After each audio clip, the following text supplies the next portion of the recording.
Okay. Hello, we're back with part 3. Hello. Hey, what games have we been playing? You're having a wonderful time with a certain game. I'm having a wonderful time with a certain game. Me and my partner Wahoo. have been going through Mario Wonder together. What a We've been coincidence. Me and my partner have also been going through Super Mario Wonder together. Isn't that insane? It's such how a fun nice game. of a family game it is? It is such a good family game. Yeah, no, I'm really... Actually, no, real talk, right? This is the first Mario game, 2D Mario game, I should say, that I have really liked in a very, very, very long time. It's finally not fucking new Super Mario Bros. Over and over again. Because it's funny, my partner, right, she doesn't like, well, she used to, but she doesn't like 2D Mario anymore because of that very reason. Why everyone fell out of love with 2D Mario. Rehashed the same, like, stuff, same model, same, you're just playing a 2D Mario game, you're you're pressing A, you're hitting the block, you're jumping on enemies, and that's it. So, Nintendo finally started to do an innovative thing. And honestly, just who would have thought that just a drastic change in art style while introducing and implementing some honestly really cool mechanics that shake things up was the way to go after 15 years. I can't believe it. And my partner adores it. She absolutely loves the art style. It's such a good art style. We've been playing it non-stop. She's seen the light and we're having a blast with it. Yeah, it's such a fun, and I like that the worlds are not just grassland, desert, ice. I mean, like, you do have those elements, but they're more interesting to look at than you're constantly on acid now instead. Yeah, it's way more interesting because the Wonder Flowers really switch it up, in the way things go. We make it our life's goal to nab that flower and get that boost and get that high. Because as soon as you nab that flower, the levels just go fucking balls to the wall. I really like, the other thing I really love about this game is the badge system. They take them from Paper Mario or the Mario RPG. It is Paper Mario, Yeah, I mean, it's not the same, but, like, I do like these badges. These badges are a pretty cool mechanic in the sense that, like, you go into a level and you equip one of these badges, and it changes the R button up, and it basically gives you, like, a new power, almost. Like, it's pretty cool. It's like a perma power. Yeah, it's like a little boost that you bring into a different level. So, for example, there's one that lets you jump higher when you touch the ground if you press A at the very top of your jump. There's one that gives you, I think, an improved ground pound. There's one that makes you swim faster, which you can take to swimming levels. There's lots of customization as well. You can actually bring in, like, it's like a little gear system.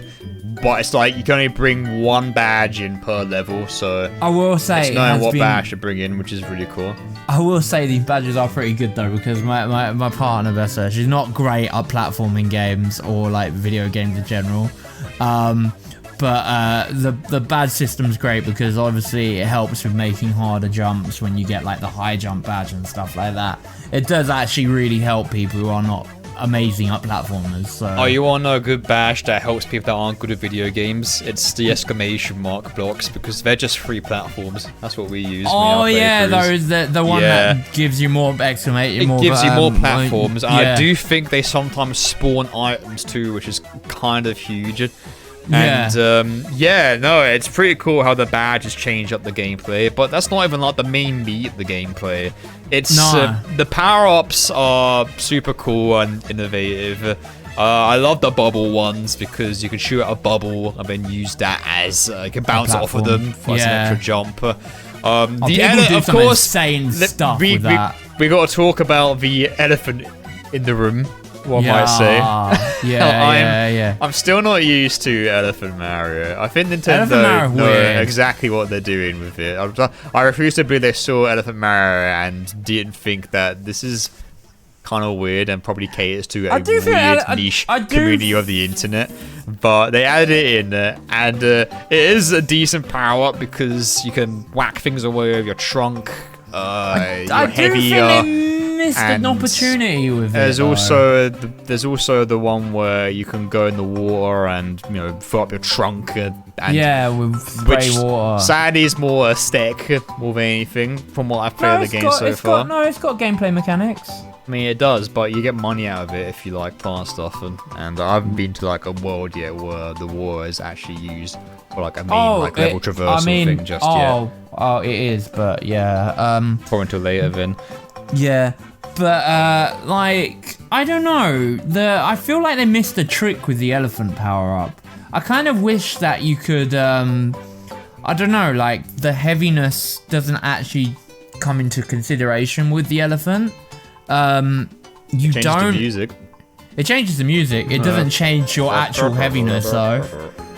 I feel like there could have been like weighted puzzles and stuff like that. They didn't like do anything like that with it. There are better new power-ups. Like the drill is really fun. The drill is so good. That's my favorite one. Drill is really cool. That's my favorite one. It's an absolute favorite one. I love it. Yeah, the bubbles are cool. The drills are cool. There's one where you turn into an enemy and you can jump pretty high like a spring. I can't remember the exact one. I think it's a power-up that you get that's unique when you get one of the flowers in the world. Yeah, there's a lot of like powers you get when you get the flowers. You just do not know what's gonna happen. Yeah, there's a flower on each level, and the flowers basically give you a massive acid trip where the world that you're in just completely transforms, or say but to an absurd degree where it's like you wouldn't think that this would be like the game.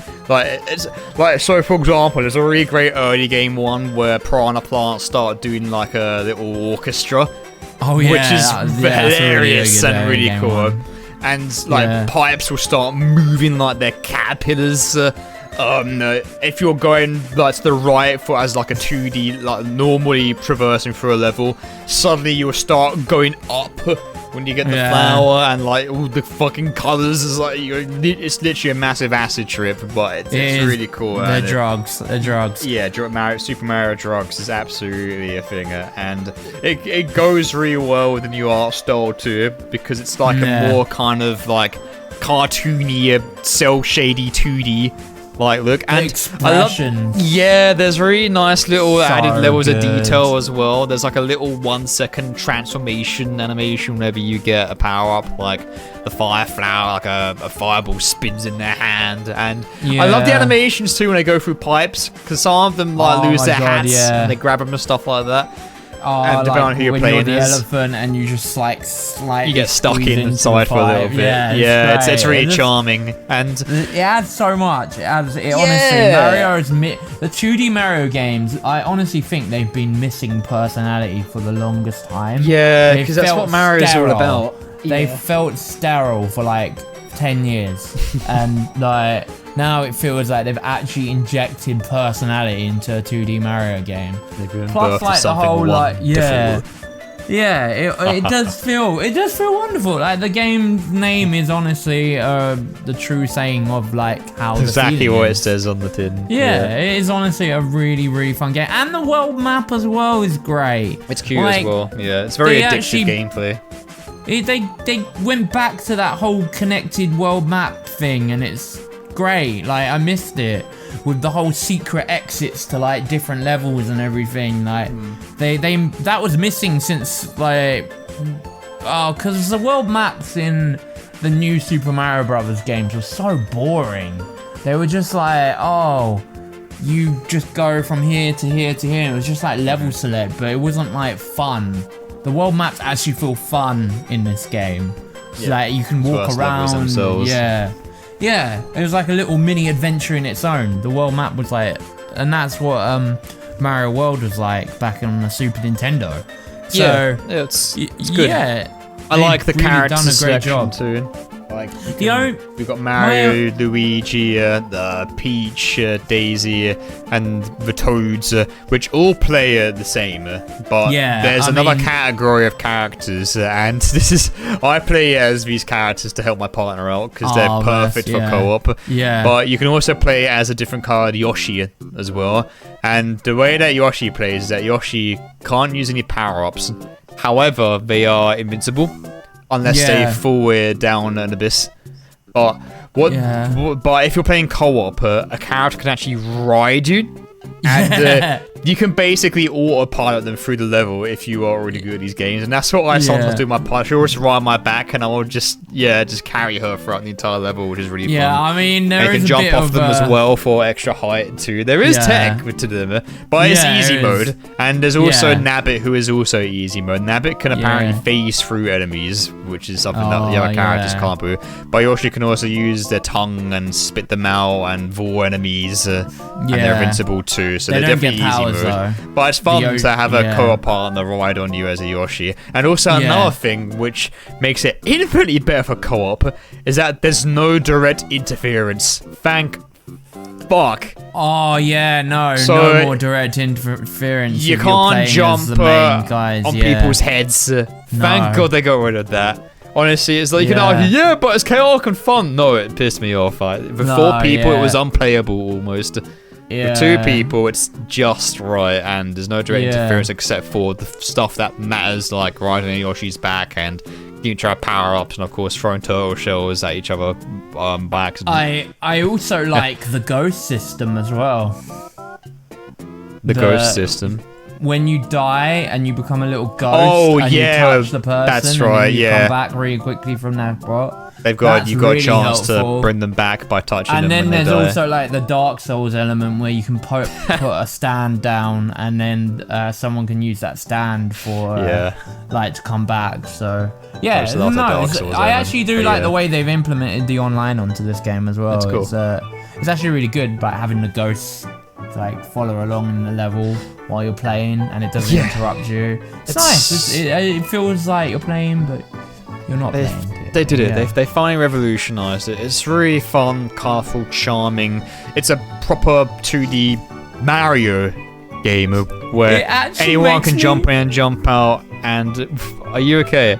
It actually makes me excited for an actual 2D Mario game. I never thought this would happen ever again. It sounds like you're on the verge of tears. Are you okay, dude? It's my childhood, you know? We did it. We got there, man. We revolutionized Mario. 2D Mario. I can't believe it. Yeah, I know. Let's hope that they continue on with this. I hope they continue on with this path of changing up the 2D Mario. Like, keep it going. Don't sterilize it again. It's gonna be tough. They've got a good formula here, though. So they can probably do more games based on this. But honestly, what a great start. Yeah, honestly, really good start. Fantastic. Really good start to the 2D Marios again. Well, that was the 2D Mario game. I also watched a program called Gen V. I don't know if you've actually seen it yet. Oh, okay. We're moving on to programs. I mean, I'm just going through things I've done, like watch and play. Like, I have only played 2D Mario. I suppose this has to be in a particular order or format. It doesn't have to be, no, it doesn't have to be in a particular format. Yeah, me and my partner have been watching Gen V, which is the spin-off of The Boys. Is it Gen V or Gen 5? Is that Roman numeral? Gen V, it's Gen V, it's Gen V. Okay, does like characters say, we are the Gen V? And that's how you know. What they actually do, that's great. No, it's what it's called. It's called Gen V, but I went into this not thinking it was gonna be as good as The Boys. It's a spin-off of The Boys, isn't it? Yeah, it's a spin-off of The Boys, but it's actually very, very important to The Boys. So I've heard. Yeah, you kind of got to watch it if you want to watch season 4 of The Boys. I won't say anything why, but yeah, you really do have to watch this if you want to see the next season of The Boys. Right. In the sense that it sets up a lot of stuff, but also it is a great show in itself. You're not actually doing yourself a disservice watching it. It's like you take the idea of The Boys, but you put it on a college campus. Oh, okay, college superheroes. Yeah, like it's if like they were real. That sounds fucking awful in real life. I can't wait to watch the show. Yeah. That is, like you have superheroes in real life. Well, now think of it like, what happens if we had younger like people if they were real with superpowers? Jesus, frat parties would just turn into riots. So they explore a lot of interesting stuff. There's a mystery element to the whole show as well, which I won't spoil. Which actually keeps you kind of trying to work out what's happening. like the characters are really good. Like the main one's got this really cool power where she basically uses blood as whips, like her blood as whips and can control blood. Blood magic, cool. Yeah, like blood bending basically, but like in a really good. Soup's the main character, eh? Fucking Soups. Yeah. And then there's like one that can turn really tiny. Jesus, he's back. No, fuck no! I've been traumatized by that one scene. You know the one. If you know, you know. Yeah. I hope he's not back. That dude's fucking wrong, and I hate him. There's a potential scene that kind of not. It's not another squeak scene, is it? It doesn't top it, but it's definitely on par with it. No. It's good though. It's honestly, it's really good. Like, it's all done for comedic laughs. There's a lot of gross stuff in it though. Like obviously, there's always been gross stuff in the boys. That's a staple. But the humor's really good. It's got good writing. It's not shitty writing. It's actually very still got well the satire. put. It's still got the satire. Yeah. There is still a lot of like on the nose. Takes a piss out of Marvel. Yeah. Like the whole system, the way, because it's run by VOT, by the way, like the. Oh, okay. They've got a hand in this, have they? And so, you know, like I can just tell you, like there's a lot of satire between universities and real life and money and all sorts of things. So, you know, they can play a lot around with it. Money, say no more. It's really funny though. Like I honestly really liked it. I actually enjoyed it just as much as The Boys, in all honesty. Okay, that's high praise. Yeah, it was really good. It was actually really good. The first episode I'd say was like, I'm not too sure, but then the second and third I was like, okay, I'm in. Like I was like, yeah, no, it's really good. Fair dues. I mean, yeah, so I'll it's definitely if you like the boys, you probably will like this show. It's cool. So I'll definitely get on it. It's finished now as well, so all 8 episodes are out. So Amazon, Amazon Prime. Yep, Amazon Prime. Gotcha. That's the one. I bet Amazon didn't realize how big The Boys was gonna be when it first came out. I mean, it's kind of funny because in itself, it's become a parody of itself because now there is a second show that interlinks with the first show. So now it's becoming its own. I guess. Yeah, not to the extent of MCU, obviously. Not to the extent to the MCU, but as long as they don't do another one. Because I kind of like it. I do like the idea of 2 shows feeding into each other, but I wouldn't like it if they add... New Generation Simpsons. That would kill me inside. But yeah. I wouldn't like it if they started expanding it even further and had even more shows. Like, I just think they should just stick to these 2. They made the cartoon spin-off as well, remember? The animated They did, one? but that was like its own thing, right? Like it was. It had a little bit of connection to 3, but not really. It was kind of like its own thing. Yeah. They've already announced the season 2 of it, so. Okay, just like how they've announced season 4 and they've released a poster of it. Yeah. Look forward to that shit next year. Can't wait. Speaking of superheroes. That's all I'm just gonna tell you. That's 2 on point. Speaking of superheroes and Marvel, by the way, I have just played a certain sticky game that sounded a lot better in my head than it did out of my mouth. I've recently played and finished the entirety of Spider-Man 2. Marvel Spider-Man 2, to be specific. And you finished it. How long did it take you, by the way? Is it big? It's a pretty long game, man. It's hefty with its content. It took me about an entire week and a bit to complete it. But that's because I was very much addicted to it and couldn't stop thinking about it whenever I wasn't playing it. So that's a glowing review right there already. Like, already off to a good start of it, So I'm just gonna start with what is my favorite thing about it. And dude, the swinging's so good. Traversal is fucking amazing in this game, man. It feels so damn good. You're swinging, and you got the same stuff that made swinging real fun in the first Spider-Man, but they made it faster. You can do more tricks, you can do more maneuvers, you can like quick turn around buildings, and there's a main implementation which is you get really early on, by the way, so it's not All right, so I guess I'll do a minor spoiler warning on Spider-Man 2, but it's mostly things that you're gonna know from trailers and advertisements. But you got web wings in this game for traversal. I saw that. I've seen a clip of it. Yeah, which is real cool. So you can not only swing but also glide your way through New York, and of course now you've got both. Manhattan, the entirety of New York is explorable now with both Peter Parker, Miles Morales, both Queens and Harlem, and all that shindig with New York.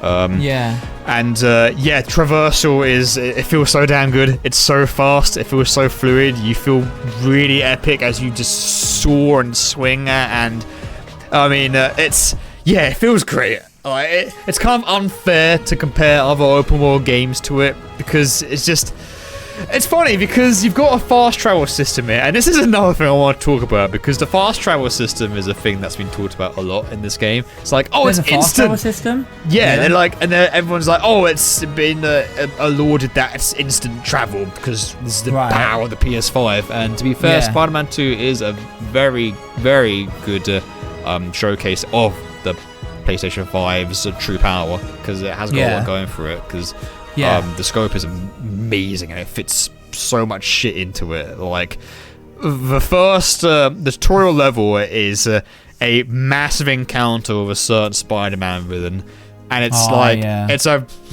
holy shit, they really upped the spectacle of this game where there's this one point where you're in like one side of New York.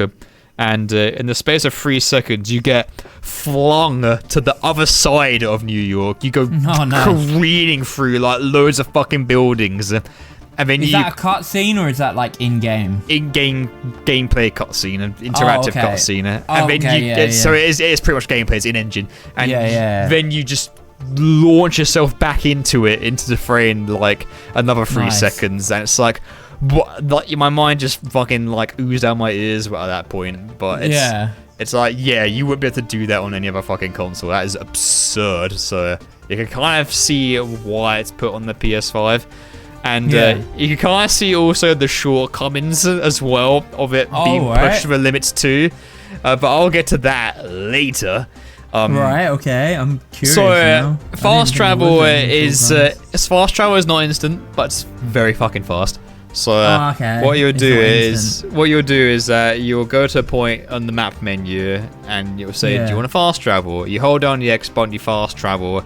Literally, like, it will fade to black, and then less than a second later, it will just seamlessly get Spidey swinging back into motion. But in that point of the map where you've chose to fast travel, and it's seamless. It's smart. It's really good. Hang on. Okay. Is holding down the X button actually I knew you were going to bring this up because I thought the exact same thing, but Insomniac actually went on record to debunk that. They said, no, it's not a way to actually load it in. Apparently it was just a stylistic choice.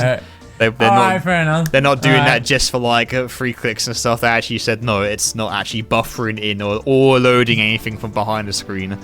No, they were on record to say that. That's very impressive. I thought that too in our research, and apparently that's not the case. So fair enough. That is actually very impressive. Then. Yeah. So it is Insomniac. It is a pretty seamless loading screen. So Insomniac are doing pretty well with their franchise right now, especially Spider-Man 2. But yeah, traversal. Makes me wonder what Wolverine's gonna be like. But yeah, go on. Yeah, got high hopes for that one too. Traversal's really fun. It just feels great to play as Spider-Man or the Spider-Men. So the combat is back from the first Spider-Man. It's almost exactly the same, but does it improve on anything? Yeah, there's a lot more like cooler transitions. I don't remember a lot of the mechanics of Spider-Man 1 because even though I love that game, I played it as a one and done, and that was quite a few years ago too. But I think the gadget system has been overhauled for it. And so you've got how it works is that you've got cooldown abilities this time. I think that was the thing Spider-Man 1 too. They've gone rid of the suit powers. The suits are now cosmetics only, which I think is better, to be honest. So the whole main game is there. You don't have to change into a different costume to completely break some battles with a really absurd special attack that is tailored to the suit. That's good. So special attacks on cooldown. They're linked to L2. And your gadgets are linked to R2, and you hold down his buttons and you press one of the face buttons to activate a special move. So like you're playing as Peter Parker, Spider-Man, and he will bring out the Iron Arms to do like a melee attack or an attack that launches a bunch of enemies into the air, so you can transition from ground to air combat with enemies. Nice. Enemies got shields, enemies got firearms, enemies have got weapons. You got the brutes. You can stick people to walls, you can swing people around. A lot of Spider-Man stuff that you have to unlock in Spider-Man 1 are actually already unlocked in Spider-Man 2. Wow. With a lot of more new upgrades that you can get along the way, which is pretty sweet. And of course, if you've not played Miles Morales, which I did not play Miles Morales, Miles also comes with his own unique take on the Spider-Man formula, where in essence it is still press square to do melee attacks, triangle to counters, web slings, web shots, but his special moves are different in that he uses the Venom controlled electric powers in his moveset, which is really cool. And as you play through the game, you go through the story. Miles and Peter gain different moves that go with like what is going on with what's happening in the story. And the story is pretty good. It's pretty. It's good. Is it better than the first one, or is it not as? I would say it's not. Okay, so Spider-Man 1's story was... I love Spider-Man 1's story. I thought it was really good. 2's is also insanely good. I don't think it's as good as 1's, but it's still really good. It's got a lot of what I like to call the AAA formulas, which is like... there's a lot of forced walk sections, which can sometimes slow down the pacing here and there. A lot of it is to establish relationships, which a lot of big games like to do now with their forced walk sections, where you play as Peter Parker and you walk around a circus with MJ and Harry Osborn, and you have fun as just a civilian, which is one of the main big premises of the story, by the way. So Peter Parker is Spider-Man, and he's working with Miles, but his IRL life is pretty fucking shit. Like, he literally starts off as a tutor, but he loses the job immediately because obviously he's Spider-Man, and he has to go with his superhero job over his IRL jobs because obviously it's his responsibility. He's got to save lives and stuff, and that screws him over with his real life jobs. So him and MJ have moved together, but they're struggling. Like, they've got to pay taxes and bills, which I think is funny because Spider-Man is literally having to pay taxes, which is still really funny to me. But obviously it is also a sad truth. It's like, of course they will tax Spider-Man, right? Even though they don't know it's Peter Parker, but still it's a funny thing to I got a chuckle out of. So a lot of it is to do with Peter's work life and how he's like, you know what, I'm thinking of maybe just giving it all to Miles just so he can be the new Spider-Man. It's definitely like a passing of the torch thing. Oh, okay. Also, interesting take on it. But it also explores Peter's relationship with Harry, who got teased in the first game, and he is the son of Norman Osborn, who played quite a big role in the first game, if you remember the events of that game going on. And Harry is, I won't say too much, but Harry's and Peter's relationship is super wholesome, and they're really good buddies. And Harry has a lot of cool ideas that will actually help Peter with his own life, and will actually help him provide, because MJ is doing her own work too, but it's very stressful because she's kind of doing all the work for the house right now, whereas Peter is obviously distracted as Spider-Man.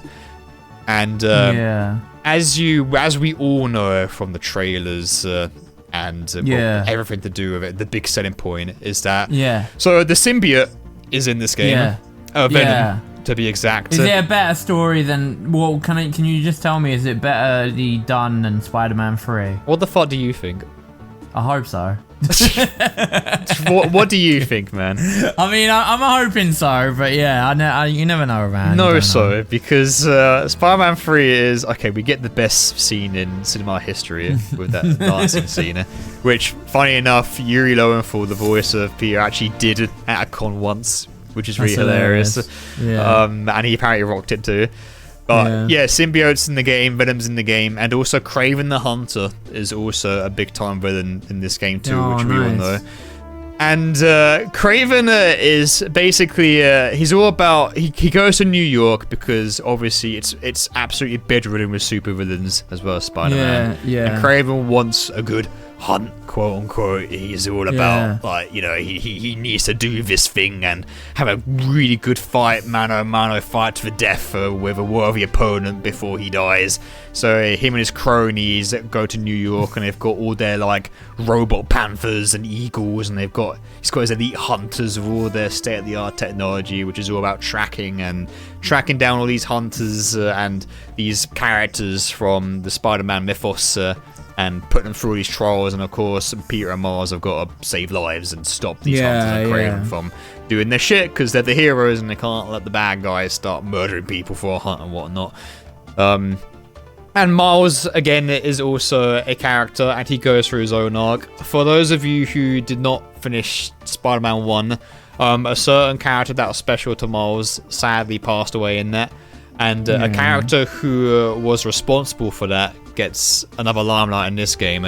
And this is about Miles struggling and coming to terms with what to do and how to handle this situation of this dude who pretty much ruined a major part of his family life. Yeah. And it's him, because he's a young Spider-Man, he's a new Spider-Man, and Peter is the tutor who takes him under his wing. Miles is learning a lot about what to do and what not to do as Spider-Man too. And a bit like Spider-Verse. And he's also in college, he's got his own mates, and he's trying to make his life and the Spider-Man life work too. And when the symbiote starts taking a big role in the story, things get real dark, and Spider-Man's moves also change in accordance with the symbiote suit as well. Expect a lot of tentacle action, because that's what you're going to get with the symbiote. And it's definitely a power trip when you do get the black suit, because obviously some moves do change of Spider-Man's as well. And it's really well implemented, because it's like it really does. Gonna take a page out of IGN. You really feel like Spider-Man, especially when he's got the suit on. Except for the parts when you don't feel like Spider-Man, because guess what segments that people hated has returned to Spider-Man 2.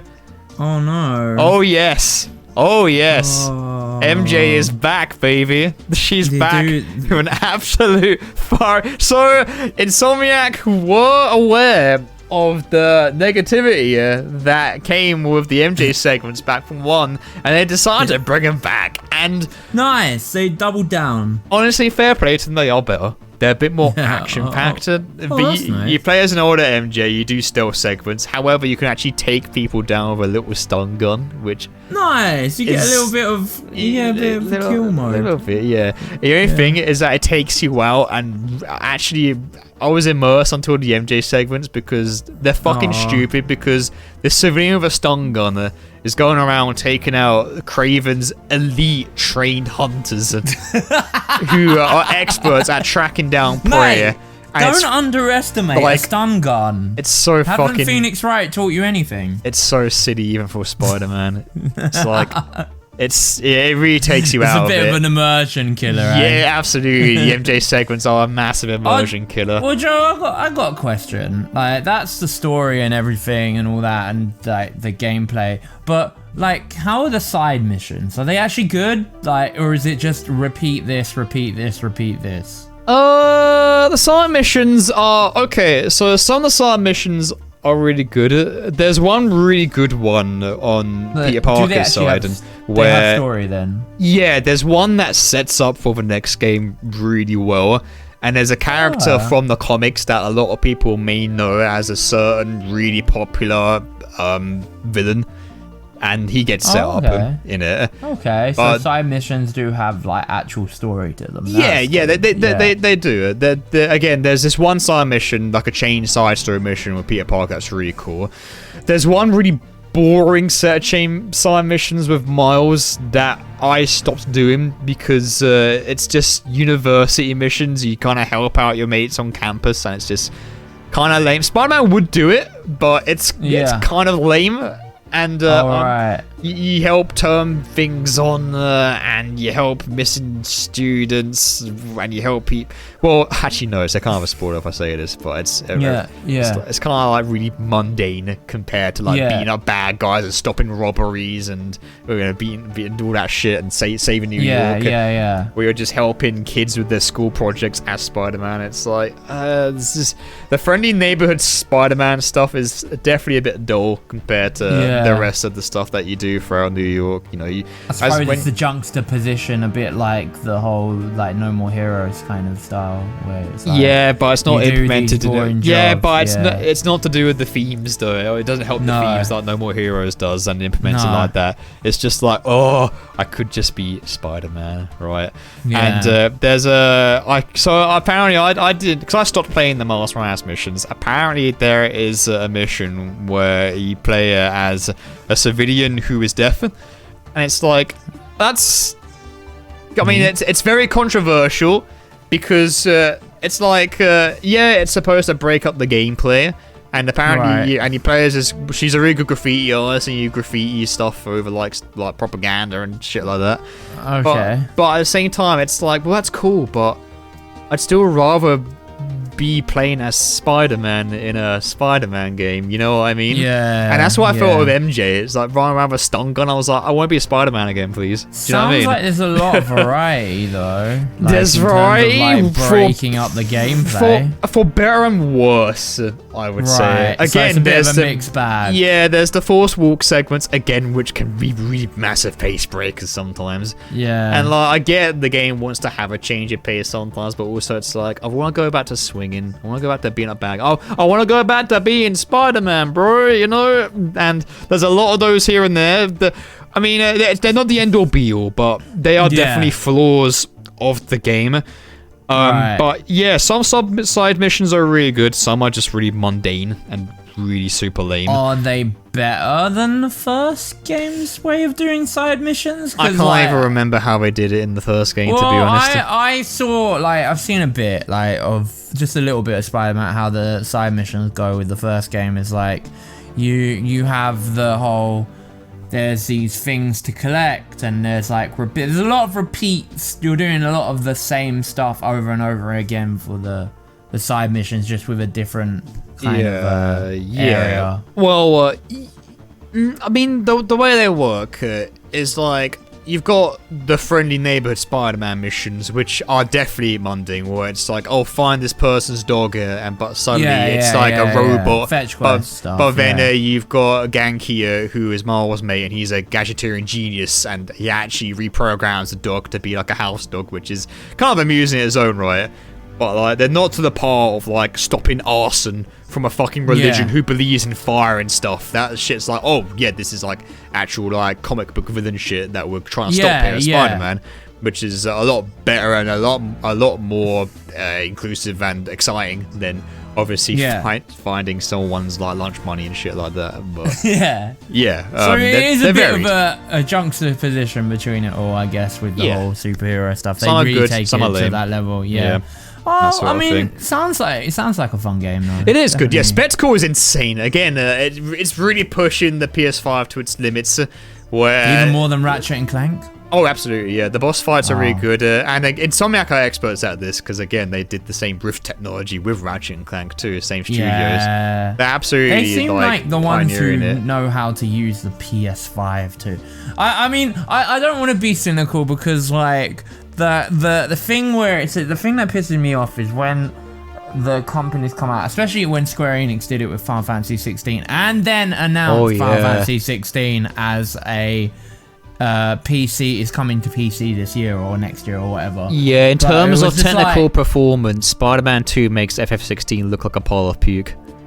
Yeah, I mean, but they came out and said, oh, with the power of the PS5 and the SSD, this game would not be possible on other systems. And I'm like, I don't know about that. I mean, Ratchet and Clank also. 16 Ratchet suffers. and Clank, on PS5 a little bit. It has got technical shortcomings. I mean, Spider-Man 2 also has quite a few as well, but for the most part, it does things where it's like, oh I can't see this being like shown on like PS4 and whatnot. It just makes sense because they're very ambitious with what they wanted to do with showcases and spectacle and the way it plays and how the performance of it. And there are some hiccups here and there.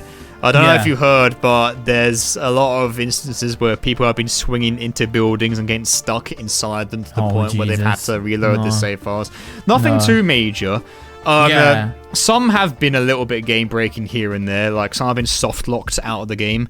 And there's another really amusing one where I think it's a glitch with the costumes.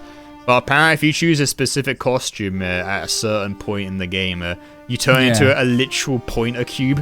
Like an icon cube, and people have dubbed it and made fan art of the cube as well, and they've dubbed it the spider cube, where you just play as a white cube, and it's if really Insomniac funny. were smart, they would capitalize on this and just make it a costume. It's straight a bug, but just make it a costume. Yeah, it has got struggles here. I was okay with my playthrough of Spider-Man 2. I ran into minimal bugs. The only bug I ran into was when I played as a certain character, and I did I want to call it instant takedown move, but they were T-posing while I was doing it on them, which I found quite amusing. It's one of those good bugs that make me laugh. But I only saw it once and that was it, so I was quite lucky. You gotta love a good bug. Yeah, you gotta love a good bug. Yeah, I'm technical shortcomings are gonna happen. I'm glad you enjoyed your time with Spider-Man 2. What else you been doing or playing? That's kind of it for me, mate. Oh, mate, yeah, well, I guess that's it then for this segment, because, I mean, the only other thing I've done, but you probably don't want to hear about, is I've watched Loki Season 2. Oh, really? Yeah, I went through Loki, yeah. Holy shit, you're back on the Marvel train. Yeah, I'm on the Marvel train, because I saw the Marvels, by the way. I saw the Marvels. Do you know what, right? Everyone's hating on the Marvels. I thought it's terrible. I actually thought it's a really good movie. Okay. Like, not like the best, like, not the MCU best movie ever, but... no, like, I'm just going to say, like, compared to what else the MCU put out this year, that was the best film that they put out this year. Guardians of the Galaxy 3. It's not been a high bar, admittedly. No, it's not, but it was good. It was honestly, it was really fun. It brought me back to, like, a fun MCU, like an actual, like, it was a good movie.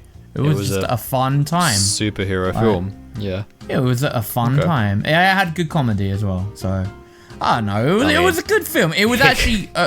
Can't be a Marvel film without jokes coming out of people's mouths 24/7.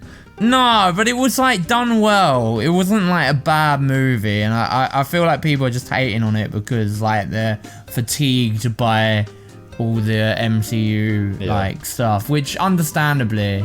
Yeah, I mean, I get it, because there's been loads of it, and I feel like they need to chill out a bit with their content. Maybe next year take a bit of a refresh and kind of for the next phase. Yeah, it's definitely oversaturation, especially with the track record of the TV shows, which I've not watched them, but apparently they've been like less than subpar. Loki was so good though. Loki was so good. I watched season 1. That was decent enough. I wasn't like blown away by it, but I was like, okay. Yeah, but like the payoff of the end of season 2 was so good. Was it worth it going? Yeah, it's worth going through. If you watch season 1, you can go and watch season 2 and be like, yeah, it's worth it. Watch, it's really good. Don't have time for it though. It finishes though, like I know. Yeah, Gen V's really good. Yeah, if you're gonna watch one, watch Gen V because it's really good. I already watched Scott Pilgrim as well. That's out now. Oh, I want to watch that as well. Yeah. I want to get on that actually. Me too. I haven't watched that yet. But yeah, that's really it for me on things really. Cool. All right. Well, Benjamin. It's time for the final segment.